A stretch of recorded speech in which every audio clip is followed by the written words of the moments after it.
الحمد لله وكفى وسلام على عباده الذين اصطفى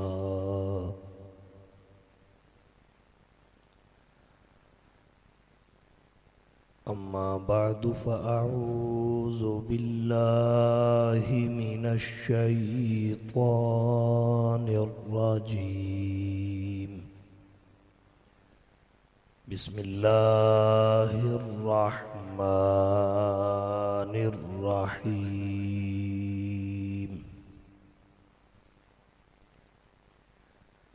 وَلَقَدْ يَسَّرْنَا الْقُرْآنَ لِلذِّكْرِ فَهَلْ مِن مُّدَّكِرٍ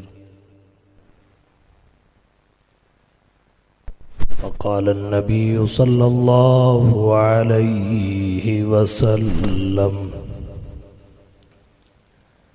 فضل كلام الله على سائر الكلام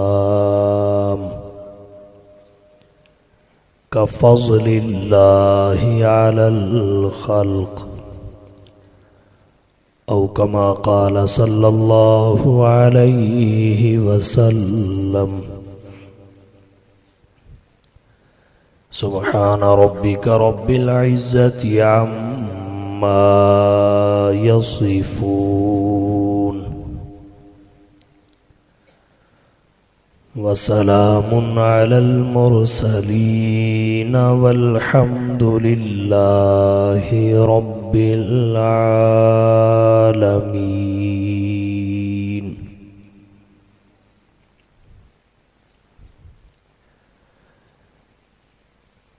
انتہائی واجب الاحترام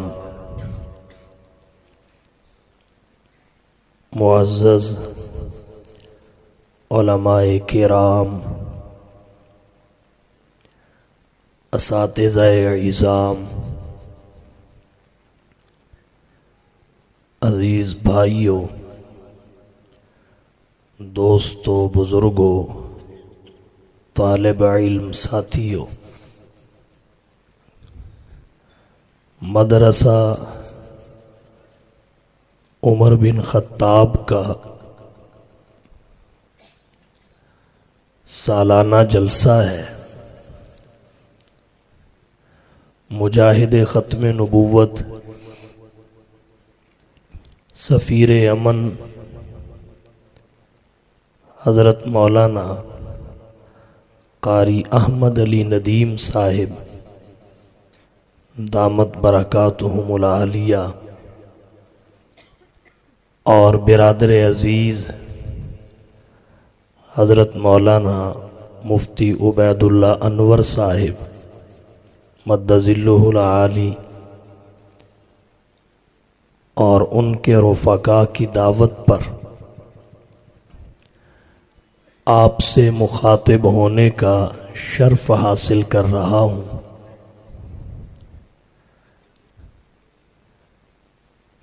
خطیب اور مخاطبین کے درمیان یہ بعد مکانی ذوق خطابت کے موافق نہیں ہے، اور یہی وجہ ہے مولانا احمد علی ندیم صاحب آپ کو تاکید کر رہے تھے بلند آواز سے سبحان اللہ کہنے کی۔ آپ جتنی بھی بلند آواز سے کہیں اس بعد میں وہ ماحول نہیں بنتا جو مولانا چاہتے تھے۔ خیر، ہم پابند ہیں اس بات کے، جو کہنے آئے ہیں وہ کہہ کے جائیں۔ مختصر ضرور کر لوں گا لیکن آپ کی توجہ ہونی چاہیے۔ بلا تمہید، قرآن کریم اللہ کا کلام ہے، اور کلام فقط قرآن ہی ہے۔ باقی کتابیں کتاب اور وحی ہیں، اللہ کا کلام نہیں ہے۔ آپ کے ذہنوں میں سوال پیدا ہوگا، اس سے کون سا بڑا فرق پڑ جائے گا؟ اگر متکلمین کا ذوق پیش نظر رکھا جائے تو بہت بڑا فرق مرتب ہوتا ہے، بہت بڑا فرق مرتب ہوتا ہے۔ کلام متکلم کی صفت ہوتا ہے، پھر جیسا متکلم ہوتا ہے ویسی ہی اس کی صفات ہوتی ہیں۔ جب کتابوں میں قرآن اللہ کا کلام ہے تو اللہ کی صفت تورات، زبور، انجیل نہیں ہوگی، فقط قرآن ہوگا۔ جب قرآن اللہ کی صفت ہوگا تو متکلم قدیم ہے، فانی اور حادث نہیں۔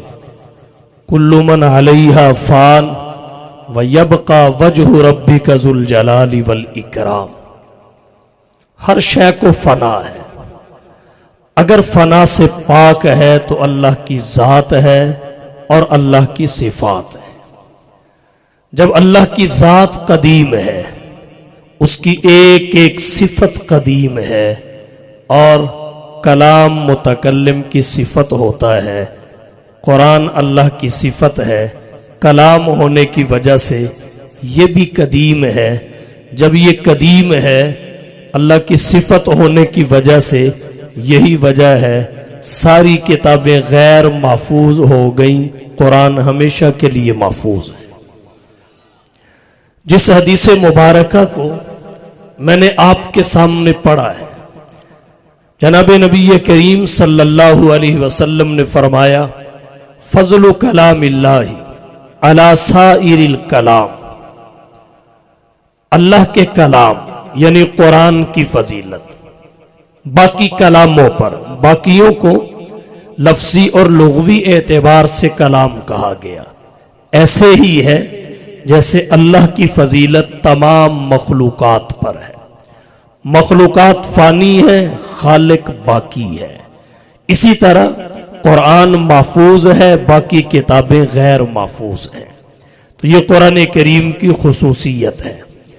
اللہ نے قرآن کریم کو متعدد خصوصیات سے نوازا، کمالات اور امتیازات بخشے، اگرچہ کئی ہیں۔ اختصار کے ساتھ تین آپ کی توجہ کی نظر کروں گا اور ان سے حاصل ہونے والا پیغام اور میسج آپ کے دامن میں ڈال کے اجازت چاہوں گا۔ قرآن کریم کی تین خصوصیات۔ علماء عربیت کہتے ہیں کسی بھی چیز کی خصوصیت وہ ہے جو اس کے علاوہ کسی اور میں نہ ہو، اگر کسی اور میں بھی پائی جائے تو پھر وہ خاصیت نہیں رہتی۔ قرآن کریم کی تین خصوصیات، ایسی عظمتیں جو فقط قرآن میں ہیں، کسی اور وحی اور کتاب میں نہیں ہے۔ ایک قرآن کریم کی انقلابی تاثیر ہے۔ اللہ نے جو انقلابی تاثیر قرآن میں رکھی ہے وہ دنیا کی کسی کتاب میں نہیں، نہ آسمانی کتاب میں نہ زمینی کتاب میں۔ ایسی تاثیر جس کی چند آیتیں ہی کایا پلٹ دیں، جس کی چند آیتیں ہی انقلاب برپا کر دیں۔ طٰہٰ ما انزلنا علیک القرآن لتشقی الا تذکرۃ لمن یخشی۔ کایا کیسے پلٹی کہ سر لینے آنے والا سر دینے کا ایگریمنٹ کر کے جا رہا ہے۔ جو سر لینے کے ارادے سے نکلے تھے وہ کلمہ پڑھ کے سر دینے والے بن گئے، اور پھر اپنا عہد نبھایا، مصلی رسول پہ جام شہادت نوش فرمایا۔ مولانا احمد علی ندیم صاحب ذکر کر رہے تھے، آئے سر لینے تھے اور واپس گئے سر دینے کے لیے تیار ہو کر۔ سودے کے لیے بازار گئے ہم، سودے کے لیے بازار گئے ہم، بکے ان کے ہاتھوں جن کے خریدار گئے۔ تاثیر قرآن کی ہے، تاثیر قرآن کی ہے۔ اگر واقعات کا سلسلہ شروع کیا جائے تو خاصا طویل ہو سکتا ہے. میں جملوں میں بات سمیٹتا ہوں تاکہ طوالت سے بچا جا سکے.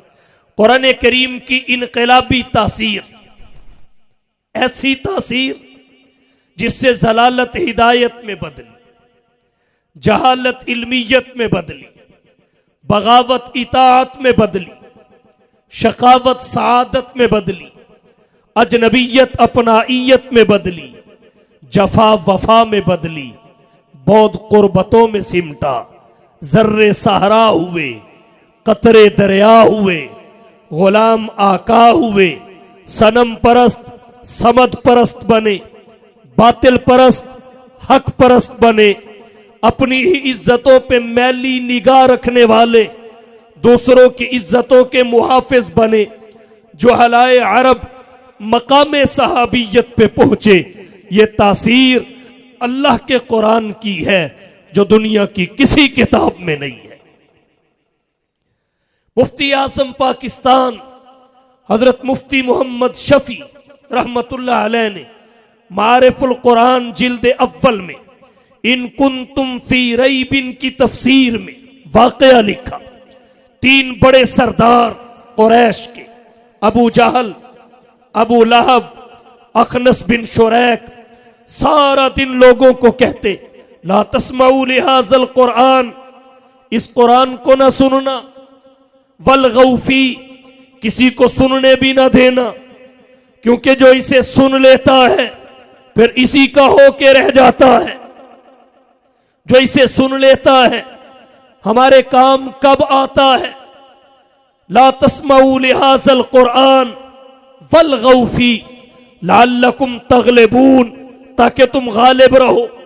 سارا دن لا تسمعوا کا راگ الاپنے والے خود اس وقت تک بستر پہ ٹانگیں دراز نہیں کر سکتے تھے جب تک حضور سرور عالم کی زبان سے قرآن کریم کی تلاوت نہیں سن لیتے تھے. حضرت مفتی محمد شفیع رحمہ اللہ لکھتے ہیں جب رات ہوتی لوگ بستروں پہ دراز ہوتے، محو نوم ہو جاتے، یہ تینوں سردار کھسکتے اپنے گھروں سے، کعبۃ اللہ کے کونوں سے آ کے چمٹ جاتے جس میں حضور کی ذات گرامی اللہ کے قرآن کی تلاوت کرتی تھی. حضور رات کو قرآن پڑھتے، یہ بیت اللہ کی دیواروں سے چپک کے سنتے، جب تک سن نہ لیتے سونا تو درکنار، آنکھوں میں نیند کا سرما بھی نہ لگا سکتے. حضور تلاوت موقوف کرتے، یہ واپس پلٹتے، ایک دوسرے سے چھپتے چھپاتے مکے کے ایک چوک اور گلی کے کونے پہ تینوں آمنے سامنے آ جاتے. نظریں شرم سے جھک جاتی، یہ کیا کر کے آئے ہو؟ لوگوں کو کہتے ہو لا تسمعوا، اور خود سو نہیں سکتے جب تک سن نہ لو. کہتے کیا کریں؟ ایسی مقناطیسی قوت ہے اللہ کے قرآن میں جو کھینچ لیتی ہے نرم و نازک بستروں سے، اور نیند نہیں آتی جب تک خوراک نہ لے لیں. عہد کرو آئندہ نہیں آؤ گے، آج جو ہوا سو ہو چکا. عہد کیا، اگلی رات پھر نہ رہ سکے، پھر عہد کیا، پھر نہ رہ سکے. جب 3 راتیں اسی حالت میں گزری تو چوتھے دن صبح سویرے اخنس بن شریک دونوں سرداروں کے پاس گیا، جا کے کہنے لگا دل کی بات بتاؤ، دن میں مخالفت کرتے ہو، رات میں سننے کے لیے بےتاب ہو جاتے ہو، دن میں نہ سننے کی دعوت دیتے ہو اور خود سنے بغیر سو نہیں سکتے، اصل بات کیا ہے؟ تو دونوں سردار کہتے ہیں اصل بات یہ ہے جو لوگوں کو کہتے ہیں وہ غلط ہے، ہمارا قول درست نہیں ہے، عمل درست ہے. یہ قرآن محمد بناتے نہیں ہیں بلکہ اللہ نازل فرماتے ہیں. قرآن بھی برحق ہے، صاحب قرآن بھی برحق ہے. تو پھر اخنس کہتا ہے مان کیوں نہیں لیتے، ایمان کیوں نہیں لے آتے؟ تو دونوں نے کہا بنو عبد مناف سے ہمیں ضد ہے، اگر مان لیا تو ہماری ضد کا کیا بنے گا، مان لیا تو ہماری ناک اور ہمارا یہ پگڑی کا شملہ